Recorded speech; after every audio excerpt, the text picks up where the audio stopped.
1 Pedro capítulo 5. Os deveres dos anciãos. Quem é ancião aqui?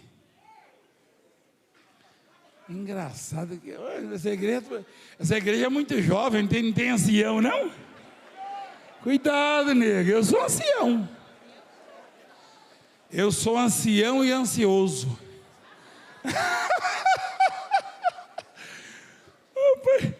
Quando o povo começa a testemunhar e fica enrolando, curou ou não curou?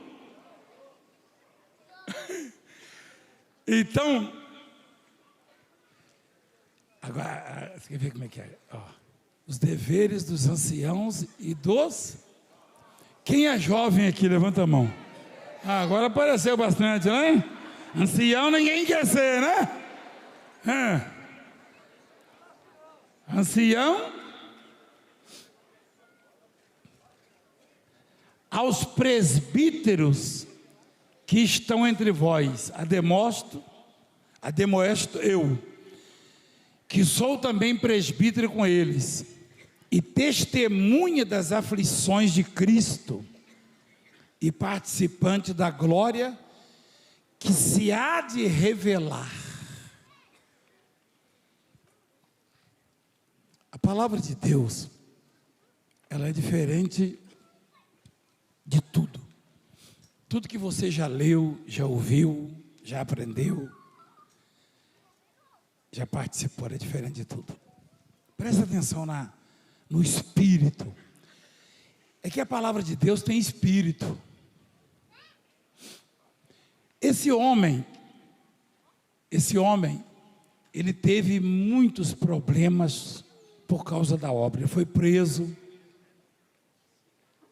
Ele foi arrastado, ele foi chicoteado, humilhado.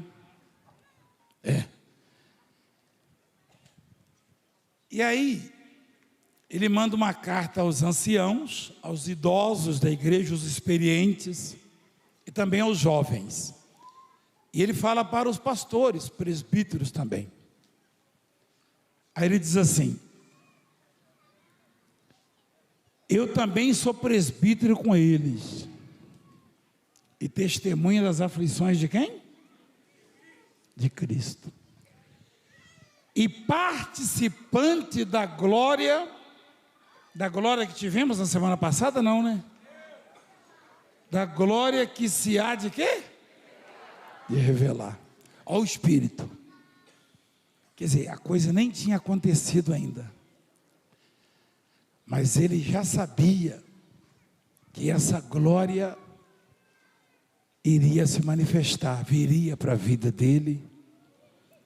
Porque o cristão, o crente, o homem de Deus, a mulher de Deus, não vive segundo as circunstâncias e aparências, vive pela fé. Você pode ter chorado hoje pela manhã, mas daqui a pouco você vai ter motivo para sorrir. Foi isso que ele quis dizer. Participante da glória que há de se revelar. Ou seja, não foi revelada ainda, mas como Deus não falha, como Deus é verdadeiro e é poderoso, o que eu estou esperando daqui a pouco chega para mim. Amém? Presta atenção no espírito da palavra. Continua, por favor. Apacentai o rebanho de Deus, falando para nós pastores, que está entre vós, tendo cuidado dele, do rebanho, não por força, ameaça, né? Mas voluntariamente, nem por torpe ganância, ou seja, querendo tirar do rebanho o que eles têm, casa própria, automóvel, loja, isso, aquilo, conta bancária, naquele tempo a orientação já veio, não por torpe ganância, ou seja, não tira. Aí o sujeito chega na igreja, apóstolo, ora para eu prosperar, eu tenho um caminhão. Aí eu vou chegar para ele, dá o seu caminhão na igreja, eu estou tirando a galinha dos ovos de ouro dele. Eu tenho que orar para ele ter 10 caminhões, porque aí ele vai ofertar a obra, vai abençoar a obra. Eu vou tirar o caminhão que ele tem, está errado. Você está entendendo o que eu estou falando? Não.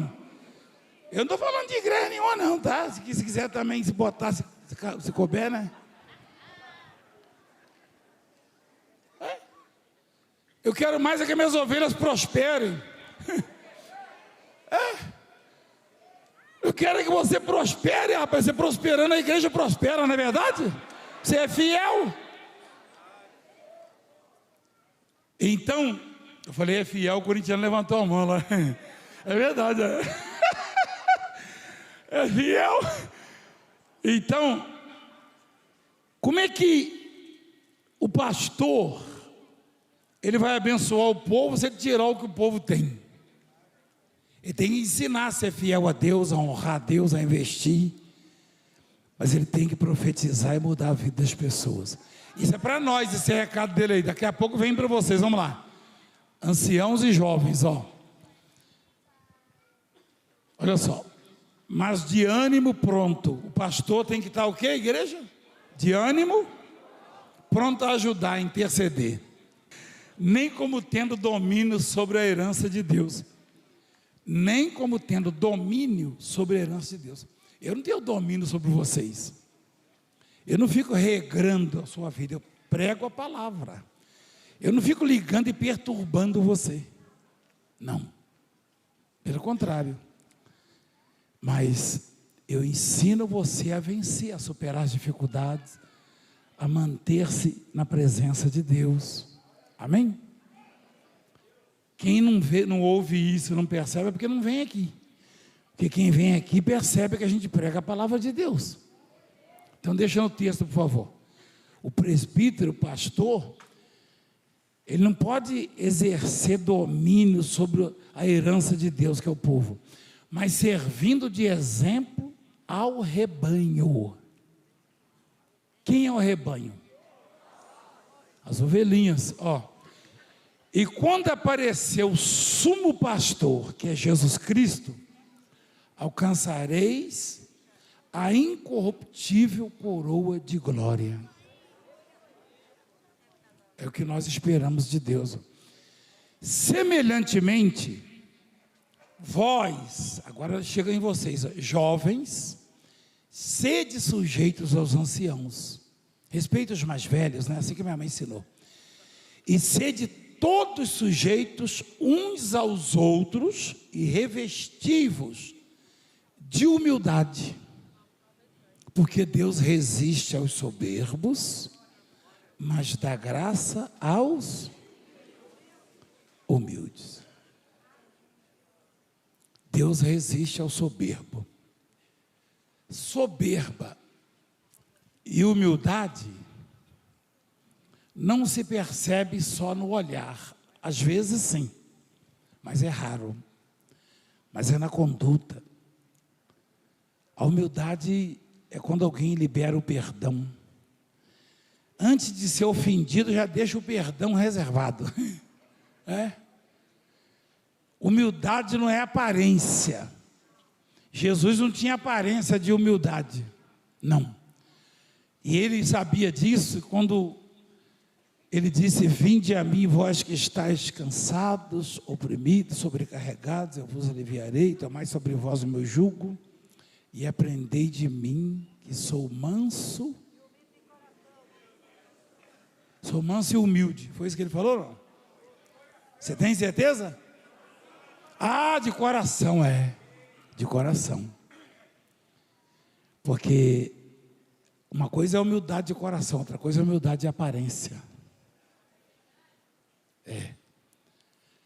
A humildade de coração é uma coisa, de aparência é outra. De como Deus conhece, sabe todas as coisas. Então não adianta ser humilde de aparência. Não. E a recomendação do apóstolo, ou seja, do Espírito Santo através dele, do apóstolo Pedro, né? Revestivos. Você sabe o que é um revestimento, não sabe? Quem sabe o que é um revestimento?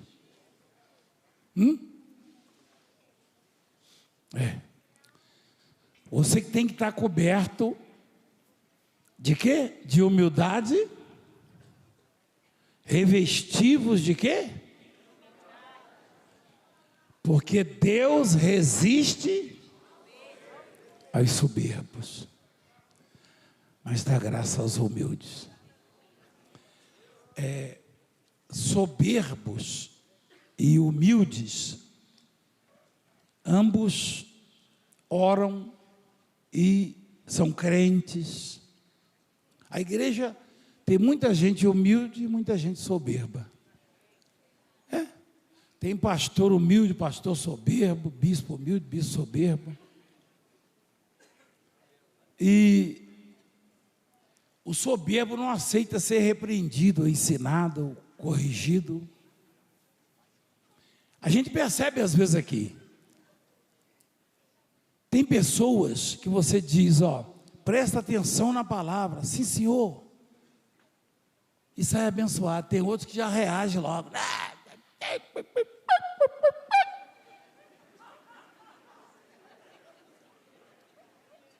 O mundo inteiro. E não aprende. Não aprende. Olha só. Não tem coisa pior na vida do homem do que a resistência de Deus. Nós temos um exemplo prático, não foi parábola não, de uma mulher grega de origem sirofenícia, que andou atrás de Jesus o dia inteiro. Jesus, cura minha filha. E ela foi submetida a um teste. Jesus disse, não posso tirar o pão dos filhos e... Você já pensou? Já pensou se eu falo isso aqui? Fui lá na Mundial, internet, ponta a ponta. O Valdemiro falou que eu sou um cachorrinho.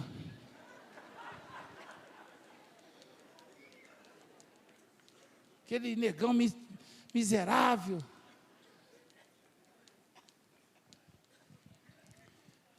Olha onde a humildade leva a pessoa, presta atenção. Olha onde leva. Aliás, a palavra diz que a humildade precede. O que é preceder? O que é? Anteceder, chegar antes, né? Quando você é honrado, a humildade já veio antes, é isso. Foi ela que abriu a porta, é isso. A humildade é que abre a porta.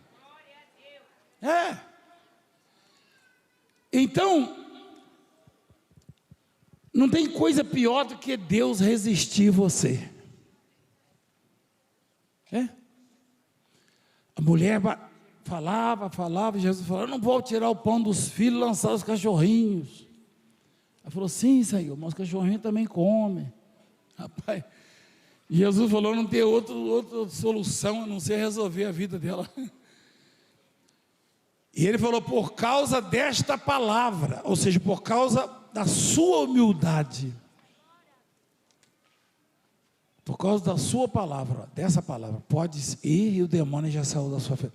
A humildade, ela liberta você, sua família, ela precede a honra, ou seja, quem é humilde fatalmente vai ser honrado por Deus. Vai ser honrado por Deus.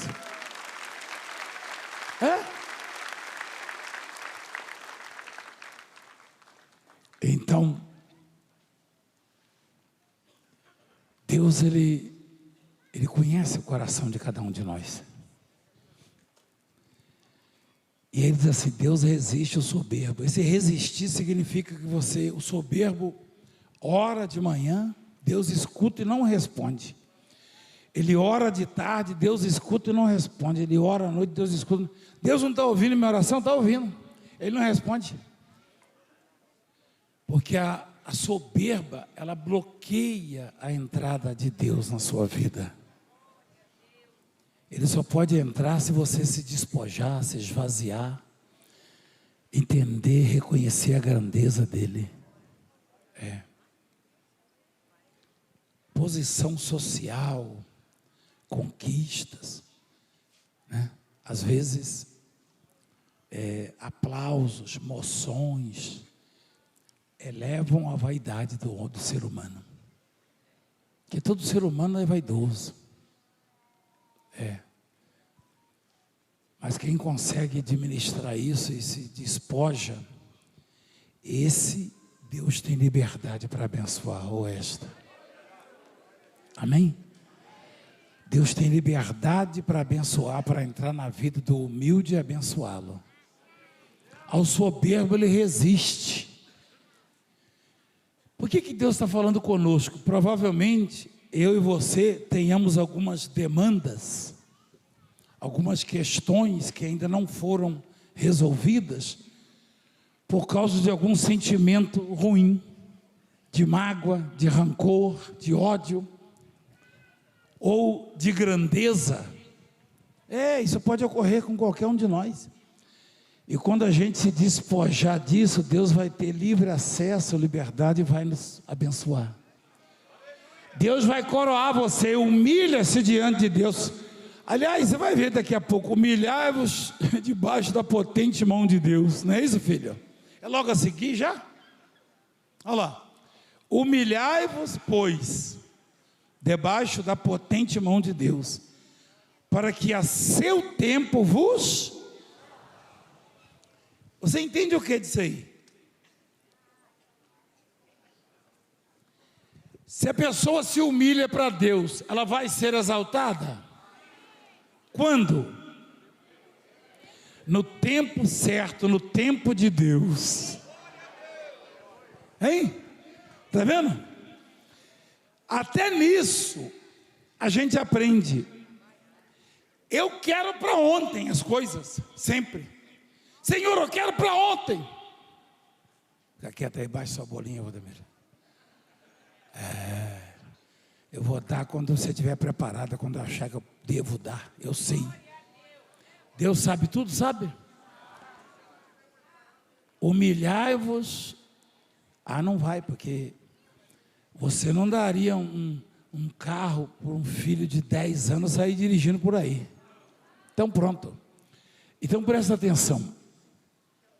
Humilhai-vos, pois, debaixo da potente mão de Deus, para que a seu tempo vos exalte. Exaltar que significa fazer crescer, se tornar alguém. Deus levanta você, Deus torna você grande, realizar sonhos, projetos, desejos. Deus vai te exaltar, mas é preciso se humilhar primeiro e aguardar o tempo dele, porque ele não falha, ele tem o tempo dele, é certo isso aí. Olha o versículo 7, que coisa extraordinária. Lançando sobre ele toda a vossa ansiedade, porque ele tem cuidado de vós. Quando estamos aflitos e preocupados e acometidos de alguns problemas, às vezes não percebemos que Deus está cuidando de nós, mas está. Me ocorreram algumas coisas ao longo da vida, que se Deus não cuidasse de mim, eu teria ido embora há muito tempo, e de forma trágica. Então aprende uma coisa, é óbvio que nós vivemos num mundo onde todo mundo tem problemas, não tem essa não. Se alguém bater no peito, eu não tenho problema, é mentira. Você tem, porque é mentiroso. Tem problema, rapaz. Quem fala que não tem problema é mentiroso. Já é um problemão ser mentiroso. Não é verdade, filho? É mentiroso. Uai, é o Zé Ramalho, rapaz. Vozeirão ele tem, né? É o Zé Ramalho mesmo não, né? Aquele cantor lá do Nordeste. Sou fã dele, aquela voz dele. Ele parece que engoliu um zangão, entendeu? Né? Eu acho lindo ele cantando, sabia? um grave, né? Um negócio assim que parece um contrabaixo. Então, olha só, se alguém falar que não tem problema, é mentiroso. Concorda? Rapaz, nós vivemos num mundo de problemas.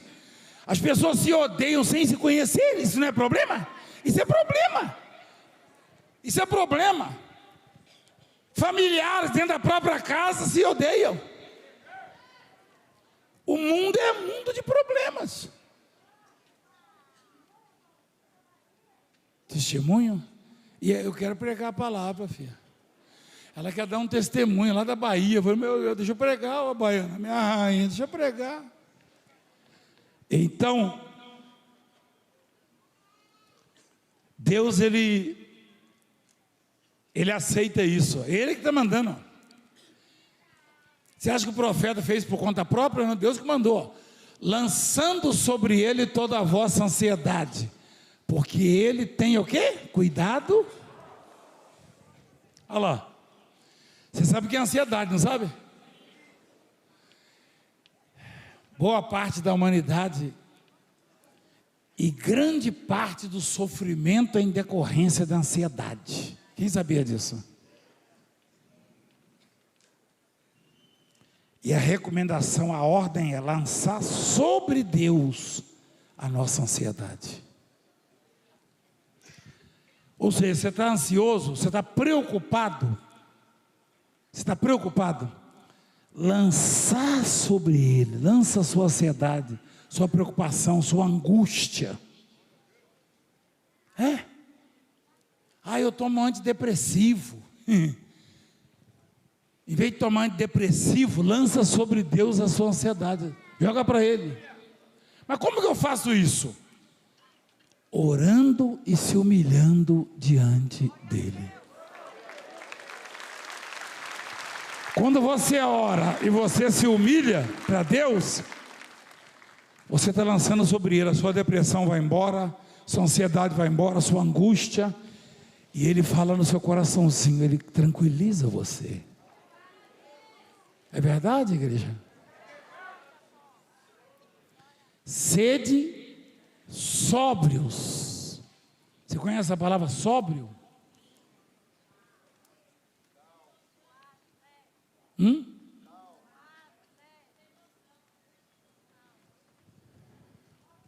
Isso é antigo. Espera aí um pouquinho.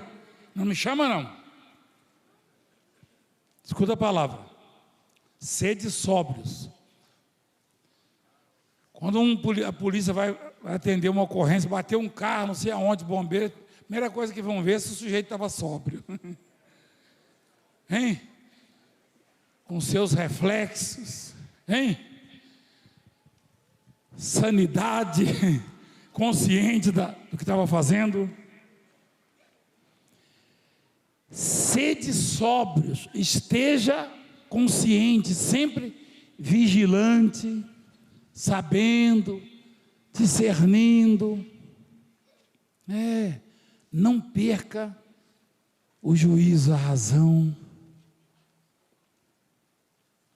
Porque o diabo, vosso adversário, quem é o nosso adversário?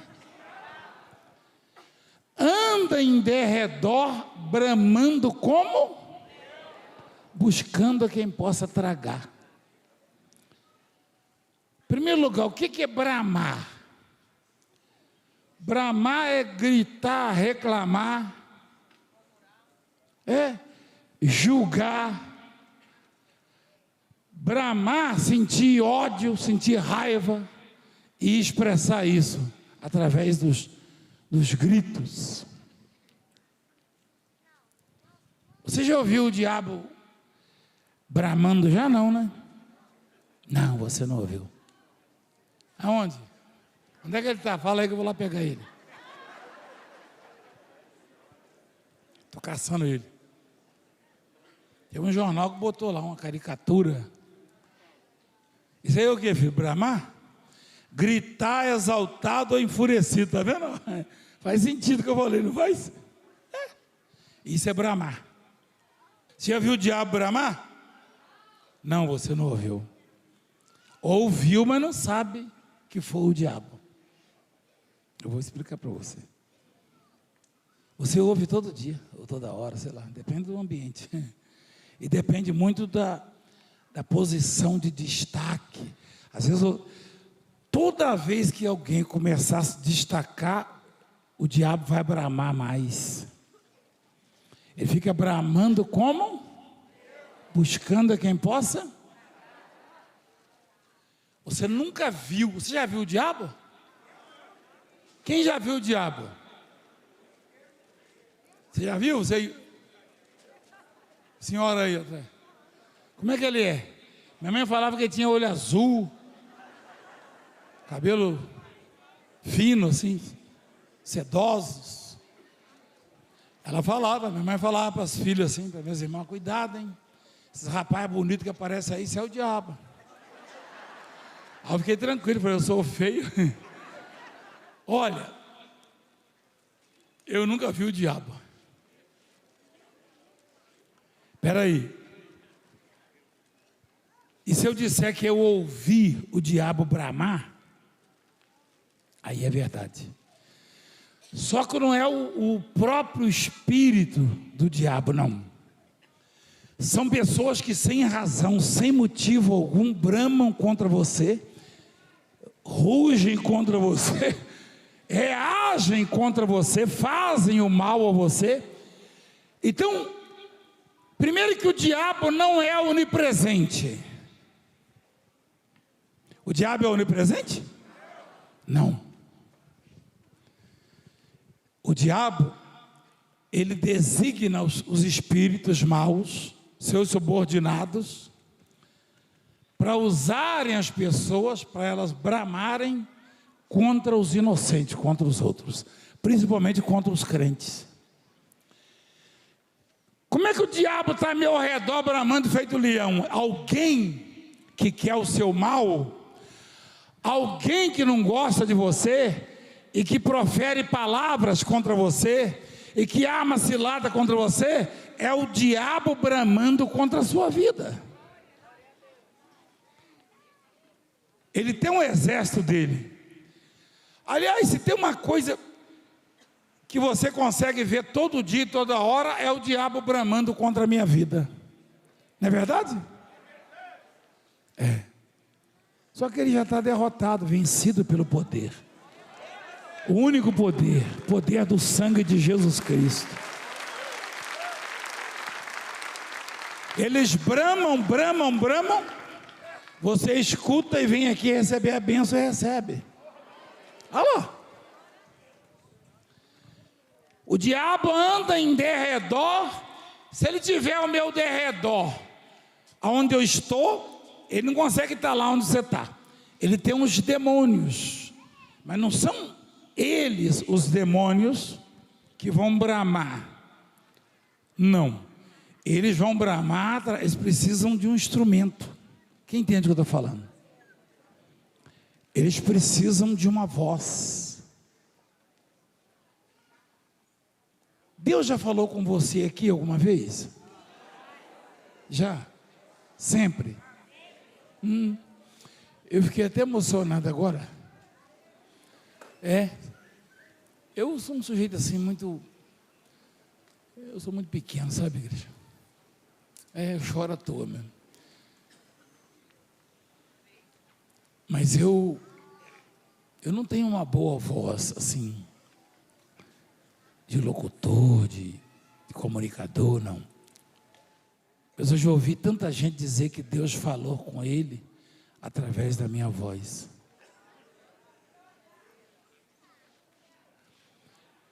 Deus precisa de uma voz para falar com você, mas também pode falar direto ao seu coração.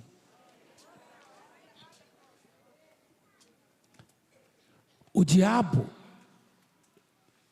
ele não consegue acessar o seu coração, sendo você um homem de Deus, uma mulher de Deus.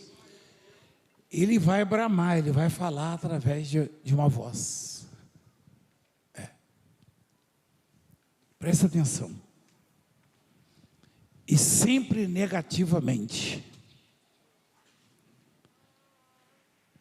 O diabo, ele já falou muitas vezes conosco.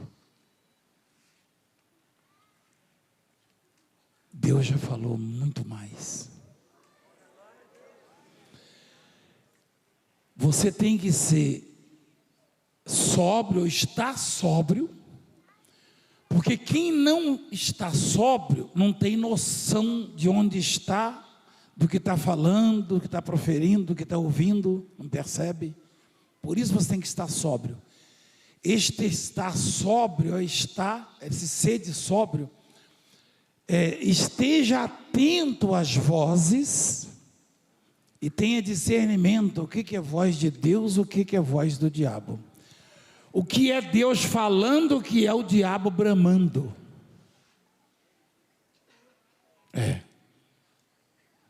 Então, Deus fala conosco, Deus fala no seu coração também. Deus fala na alma, no coração. Deus fala através de uma voz, de alguém. Agora, Satanás, ele vai usar a voz de alguém, ele vai bramar, né? E eu estava pregando essa semana na televisão, acho que sexta-feira, e um dos versículos ele fala assim, no Salmo 32, guiar-te-ei com os meus olhos.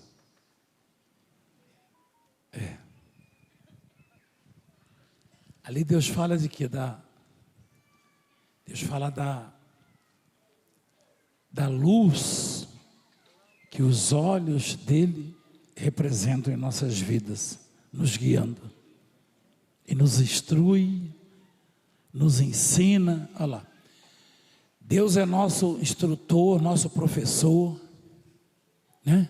E nosso guia, amém? Deus é seu instrutor, instruir-te-ei. Deus é seu mestre, é nosso mestre, ensinar-te-ei. E é nosso guia, guiar-te-ei com os meus olhos. Ou seja, Deus mostra o que Ele tem para nós, o que pode ser bom para nós, o que é bom para nós, tá? E Satanás, ele imita Deus, ou quer imitar Deus em tudo, só que é sempre o contrário. Em tudo ele quer. O diabo é o maior macaco de imitação que existe. Quem sabia que o macaco gosta de imitar? Quem sabia?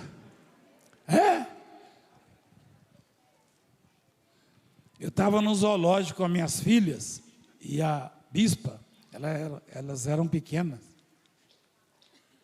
E nós cometemos um erro. Na verdade foi uma delas. E jogou um biscoito lá dentro, onde é que estavam os macacos. Acho que é chimpanzé, não sei. Foi aqui em São Paulo. Aí ele pegou o biscoito, estava cheio de terra. Ele foi lá onde é que tem um laguinho dele lá, lavar o biscoito, aí o biscoito derreteu. E a gente devia ter filmado isso, né? Eu não filmei porque o gerente do zoológico ia zangar com a gente. Aí ia ter prova. Você não pode produzir prova quanto assim. Não pode jogar, tem um cartaz. Né? Já prescreveu. Isso aí tem muitos anos, era pequeno ainda. Está falando, esse gerente nem está lá, eu nem sei se está vivo o gerente lá. Acho que esse macaco também já morreu.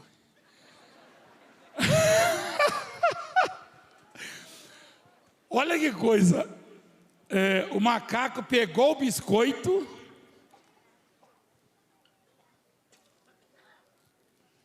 foi lá no lago e lavou. Só que o biscoito derreteu. Você sabe por que aquele macaco lavou? Porque é um macaco velho que estava lá, ele já viu crianças, pessoas fazerem isso, o que cuida dele fazer isso, lavar alguma coisa, entendeu como é que é? E ele grava aquilo. igual o papagaio. Só que o papagaio grava a fala, repete, o macaco foi lá e lavou. Como o biscoito derreteu, uma delas, não sei se é a Juliana ou a Raquel, jogou de novo.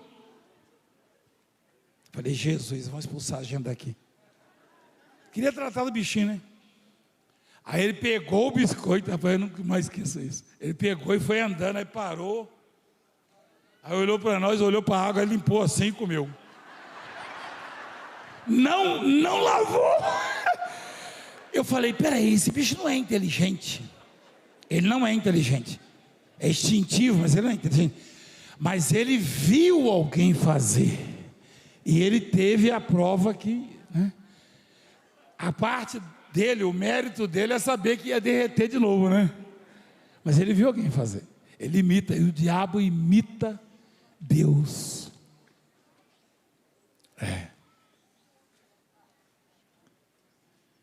Toda vez que Deus te usar para alguma coisa extraordinária, é claro, Deus faz isso.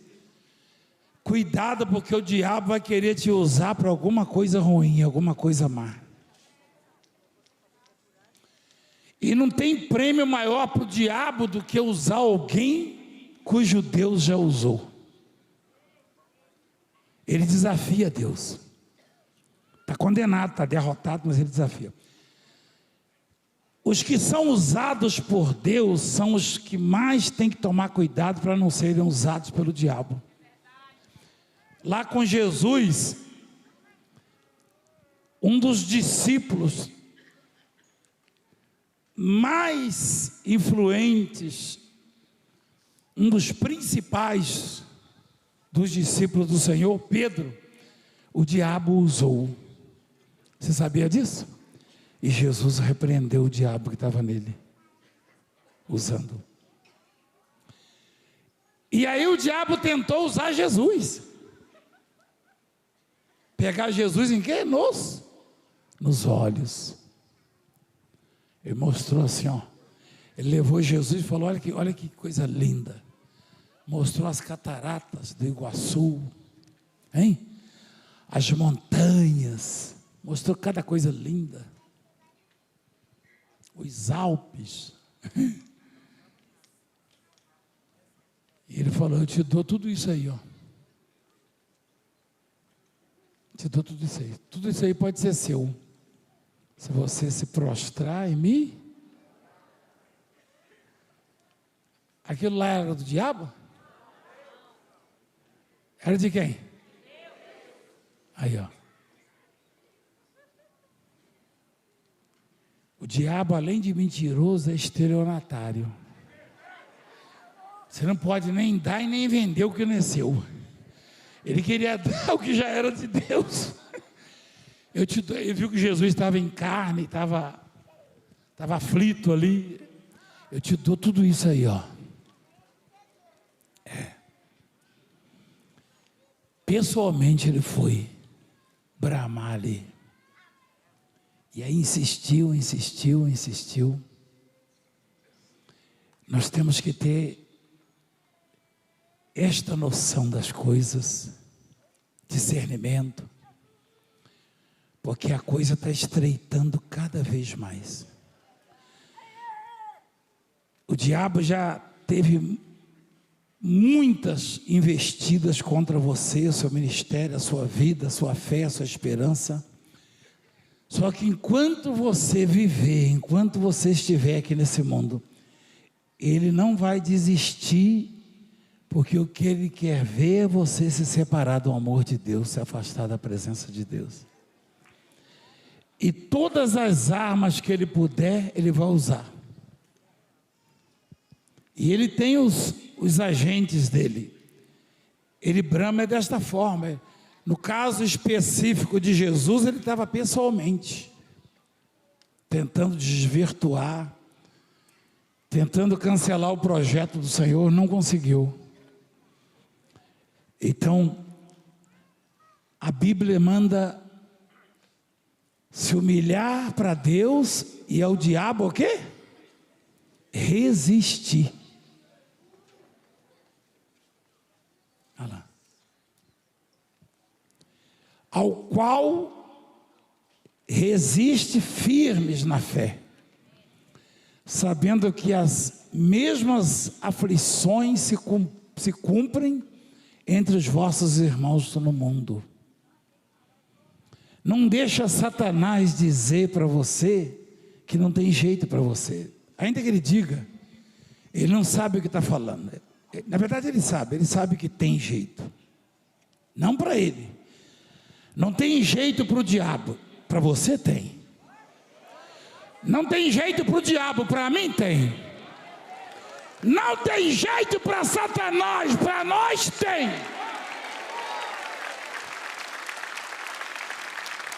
Não tem saída para ele. A misericórdia não funciona na vida dele, a graça, não, perdão, nada. Mas para nós funciona. Amém?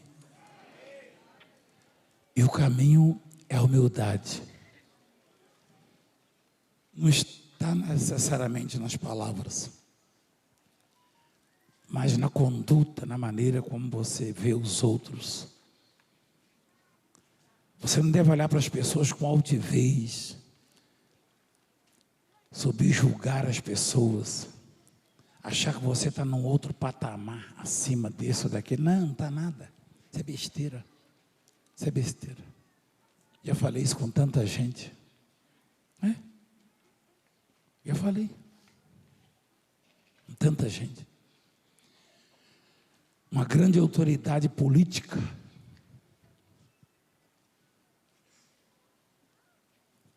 com a gente até respeitoso, sempre comentava: eu fiz isso, fulano não conseguiu, eu faço aquilo, fulano não consegue. Um dia eu fui solicitado para ir visitá-lo aqui na Polícia Federal, numa cela. Você sabe disso, seu amigo, você lembra? Pessoa boníssima, né? Está bem idoso, já uma carreira brilhante na política. Estava ele e o filho, parece, na época. Eu tive a oportunidade de falar para ele que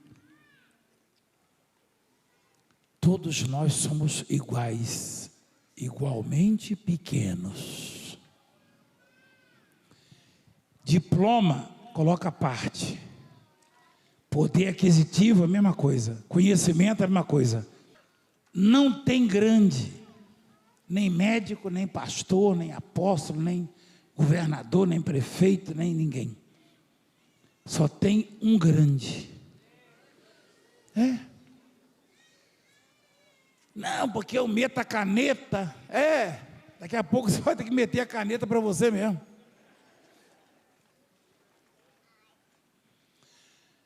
Não, eu já ouvi isso aí. Não, eu dou uma canetada e tudo muda. Daqui a pouco alguém está assinando o seu atestado de óbito. Ou alguém mesmo assina o próprio atestado. Não, vai lá a viúva, o viúvo, o filho. Assina aqui, ó. Besteira, rapaz. Quem é você, rapaz? Quem sou eu? Quem somos nós?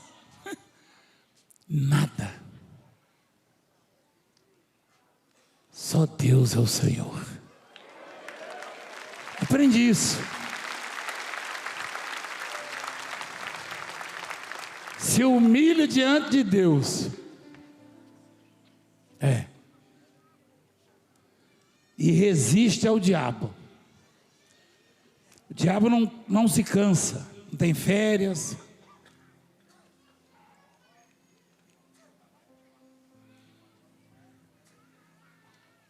O diabo não tem férias. Todo mundo sabe disso. Um dia desse eu vi um vídeo assim, tinha um padre caminhando na praia.